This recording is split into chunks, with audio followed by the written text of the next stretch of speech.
열왕기하 14장 8절부터 16절 말씀 마음을 집중하시고 함께 읽어보십니다. 암마샤가 예후의 손자 여호아스의 아들 이스라엘의 왕 요아스에게 사자를 보내 이르되 오라 우리가 서로 대면하자한지라. 이스라엘의 왕 요아스가 유다의 왕 암마샤에게 사람을 보내 이르되 레바논 가시나무가 레바논 백향목에게 전가를 보내어 이르기를 내 딸을 내 아들에게 주어 아내로 삼게 하라 하였더니 레바논 들짐승이 지나가다가 그 가시나무를 짓밟았느니라. 내가 에돔을 쳐서 파하였으므로 마음이 교만하였으니 스스로 영광을 삼아 왕궁에 난 네 집으로 돌아가라. 어찌하여 화를 자초하여 너와 유다가 함께 망하고자 하느냐 하나. 암마샤가 듣지 아니하므로 이스라엘의 왕 요아스가 올라와서 그와 유다의 왕 암마샤가 유다의 베스메스에서 대면하였더니 유다가 이스라엘 앞에서 패하여 각기 장막으로 도망한지라. 이스라엘 왕 요아스가 베스메스에서 아하시아의 손자 요아스의 아들 유다 왕 암마샤를 사로잡고 예루살렘에 이르러 예루살렘 성벽을 에브라임 문에서부터 성모퉁이 문까지 490잇을 헐고 또 여호와의 성전과 왕궁 곳간에 있는 금 은과 모든 기명을 탈취하고 또 사람을 볼모로 잡고서 사마리아로 돌아갔더라. 요아스의 남은 사적과 그의 업적과 또 유다의 왕 아마샤와 싸운 일은 이스라엘 왕 역대지략에 기록되지 아니하였느냐. 요아스가 그의 조상들과 함께 자매 이스라엘 왕들과 사마리아에 함께 장사되고 그의 아들 여로보암이 대신하여 왕이 되니라. 아멘. 이스라엘의 역사를 통해서도 또 우리의 역사와 견줄 수가 있고 뿐만 아니라 또 이 시대의 흐름을 그 역사 속에서도 배울 수 있습니다. 지난 시간에 이어서 계속 이어지는 말씀은 분열 왕국 즉 북이스라엘과 남유다 사이에 그 많은 왕들 전체로는 39명의 왕이라고 그랬죠. 그들이 하나님과의 어떤 관계 속에서 그 시대의 지도자로서의 역할을 했고 또 그 지도자로서의 역할 중에서 하나님이 관심을 기울이는 것은 또 우리 여기서 읽은 것처럼 여호와 보시기에 어떠하였더라. 그래서 그 말씀이 중요한 거예요. 근데 이런 성경의 흐름을 보면은 이 말씀 속에서는 그 시대의 비록 지도자들에 대한 평가이긴 하지만은 또 하나님의 이 시대에 우리가 살아가는 이 한 시대 또 우리에 대한 평가도 또 다 하나님은 어딘가에 다 기록하시는 것을 또 한번 상상을 해봐야 됩니다. 우리 이제 요한계시록에도 보면은 천국에 이르면은 거기에 생명책이 있고 행위를 기록한 책도 있다고 그러잖아요. 그러니까 두 권의 책 속에 보면은 우리의 구원의 명단이 적혀 있는, 그러나 또한 우리가 이 땅에서 행했던 일들이 기록되는 것도 있다는 것이죠. 하나님의 심판대 앞에 선다 하면은 그 심판에 대한 우리의 이 땅에서의 모든 행적이 거기에 드러나기 때문에 심판하는 거 아니겠어요? 그냥 막연히 심판할 수는 없잖아요. 그러면 우리의 언행 심사가 얼마나 중요한가? 우리가 사는 이 세상에서의 하나님과의 관계, 믿음의 발자취, 이런 모든 삶이 우리에게 하나님이 유심히 보시는 하나의 우리가 체크 포인트로 삼아야 되는 그런 삶이 아닐까? 한번 그렇게 우리도 자신을 돌아봐야만 하는 것이죠. 여기 14장에 보면은 이제 북왕국 이스라엘에는 요아스 왕이 다스리는 때였고 남쪽 유다에는 그 아버지의 이름도 요아스긴 하지만은 그 요아스의 아들 암마샤가 다스렸다 그랬어요.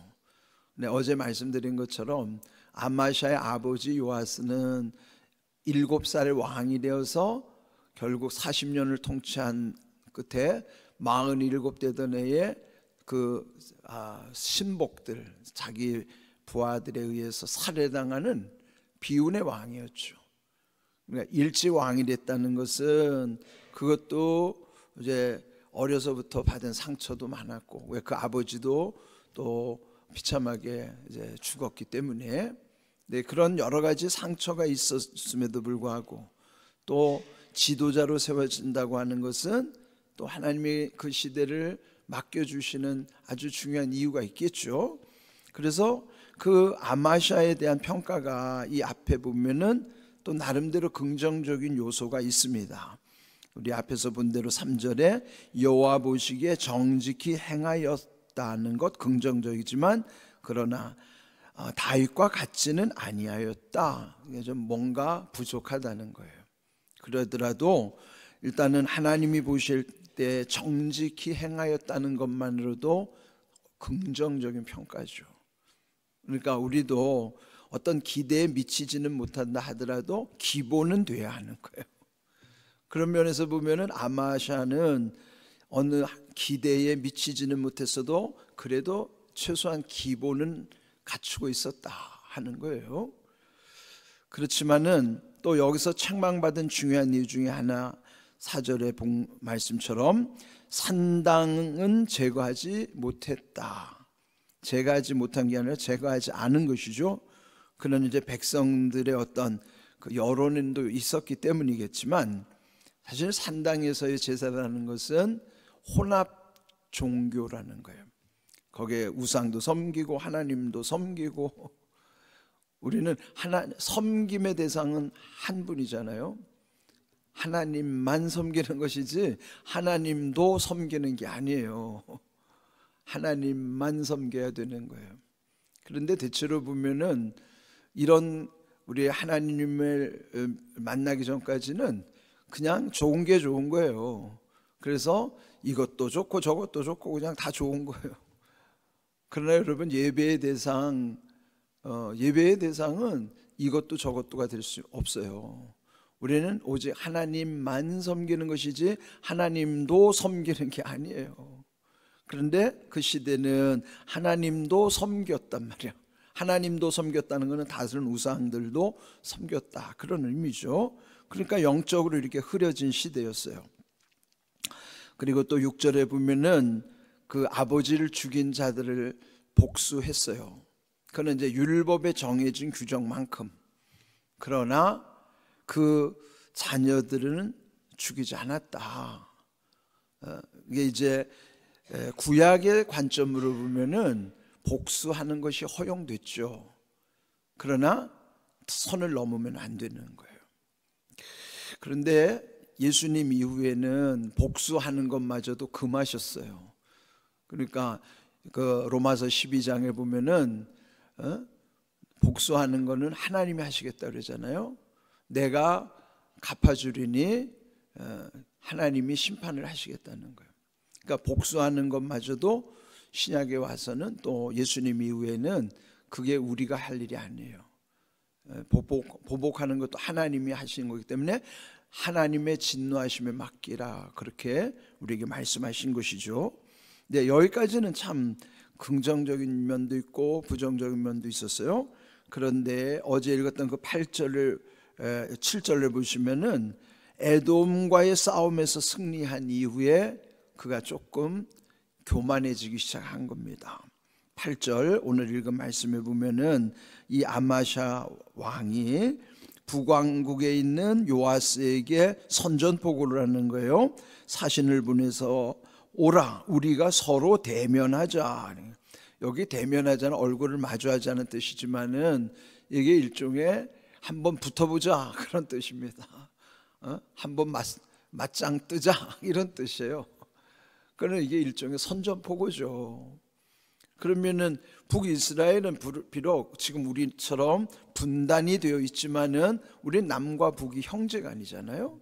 그러니까 북왕국이나 남왕국이 다 형제지간이에요.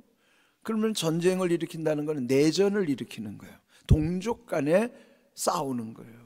우리도 6.25 전쟁이 동족 상잔의 비극이잖아요. 이거 끔찍한 일이죠.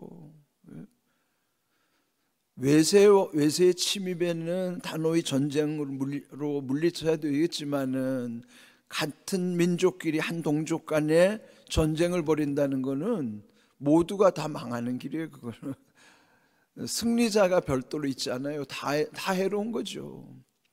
그러니 여러분, 우리가 남북이 대치하고 있다 하더라도 전쟁망은 피해야 되는 거예요. 그러니까 지금 이 상황에서 이 아마샤 왕이 갑자기 북왕국에 선전포고를 하니 이게 얼마나 두려운 일이겠어요. 그 일을 지금 이게 8절, 그래서 8절 이하에는 그리하여 결국 그의 교만함으로 인하여 전쟁이 일어나게 되는 거예요. 자, 이 사신을 통해서 들은 이 요아스, 북쪽의 요아스 왕이 말하기를 비유로 또 거기에 대해서 응대하는 겁니다. 사람을 보내서 말하기를 레바논 가시나무가 레바논 백향목에게 전가를 보내어 말하기를 네 딸을 내 아들에게 주어 아내로 삼게 하라 하였더니 레바논 들짐승이 지나가다가 그 가시나무를 짓밟았느니라. 비유의 표현이죠. 그러니까 레바논 가시나무, 레바논 백향목. 누가 레바논 가시나무라는 거예요? 지금 선전포고를 한 그 아마샤를 일컬어 너는 가시나무에 불과하다. 나는 레바논 백향목이야. 근데 레바논 백향목이라면 당신은 최고의 목재죠. 그 솔로몬의 왕국, 솔로몬의 그 성전을 지을 때 레바논 백향목으로 또 왕궁을 지을 때 아주 중요한 그 건물을 지을 때 레바논 백향목으로 짓는 거죠. 그에 반하여 가시나무는 아무 쓸데도 없는 무가치한 존재를 표현할 때 가시나무라고 일컫는 것이죠. 그러면 그 선전포고를 했는데 그런 답을 얻었을 때 이 아마샤 자존심이 어떻겠어요? 자기를 가시나무에 또 그 요아스는 자기는 백향목이라고 그렇게 말하니까, 그래서 결국은 레바논 들짐승에 짓밟혔다. 그렇게 아주 그냥 무시해버린 거예요. 자, 그러면서 10절, 오늘 중요한 말씀이 여기 10절입니다. 네가 에돔을 쳐서 파하였으므로, 그러니까 에돔과 싸워서 승리하였으므로 마음이 교만하였으니 스스로 영광을 삼아 그랬어요. 여기에 잘 본 거죠. 요아스가 볼 때는 기고만장한 거예요. 에돔과의 전쟁에서 승리했으므로 네가 마음이 교만하였구나. 그래서 스스로 영광을 삼는다 그랬어요. 스스로 영광이면 자기 영광을 취한다는 거예요. 영광은 하나님만 영광을 받으실 수 있는데 교만하면은 그 영광을 자기가 가로치는 거예요. 자기가 영광을 받아야 되는, 이게 교만의 특징이에요. 우리 사람은 원래 이 본성 자체가 교만하기 때문에, 교만하다는 건 뭐예요? 자기밖에 모르는 존재란 말이에요. 인간은, 사람의 존재는 죄성 가운데 다 교만할 수밖에 없는 존재라고요. 하나님을 만나지 않으면, 그리고 하나님을 두려워하지 않으면 사람은 절대로 스스로 겸손할 수가 없어요. 그러면 결국 교만하면 스스로 영광을 취할 수밖에 없는 상황이라 하는 것이죠. 그래서 결국은 이렇게 하면서 네 집으로 돌아가라. 어찌하여 화를 자취하여 너와 유다가 함께 망하고자 하느냐. 그러니까 결국 이렇게 교만해지면요 함께 망하는 거예요. 더구나 지도자가 교만하면 다 죽는 거예요. 그러니까 지도자는 항상 겸손해야 되는데, 겸손하다는 게 뭘까요? 자기가 한없이 어리석고 미련하다는 사실을 알 때만이, 그는 스스로 겸손하다고 하는 사람은 절대 겸손한 게 아니에요. 정말로 겸손한 건 자기가 얼마나 한없이 어리석고 한없이 미련하고 한없이 부족하고 한없이 연약한가를 항상 자기를 그렇게 돌아볼 줄 아는 거예요. 자기를 부인할 줄 아는 거예요. 자기를 인정하지 않는 거예요. 자기를 내세우지 않는 거예요. 그런데 사람은 그렇게 하기가 어렵습니다. 그러면 이렇게 지금 아마샤, 더구나 왕이 교만하면은 결국 왕 휘하에 있는 모든 사람들이 다 힘들어지는 거예요. 고통을 겪을 수밖에 없는 것이죠. 그래서 결국은 이제 함께 망하고자 하느냐 말처럼 진짜 망해 가는 수밖에 없어요. 그런데 결국 11절 아마샤가 듣지 아니함으로, 그러니까 그 말도 무시하고 이스라엘 왕 요아스가 올라와서 쳐들어온 거죠. 그와 유다 왕 아마샤가 대면하였더라. 이제 전쟁을 일으키게 된 것입니다. 결론 12절 유다는 이스라엘에게 패하였다.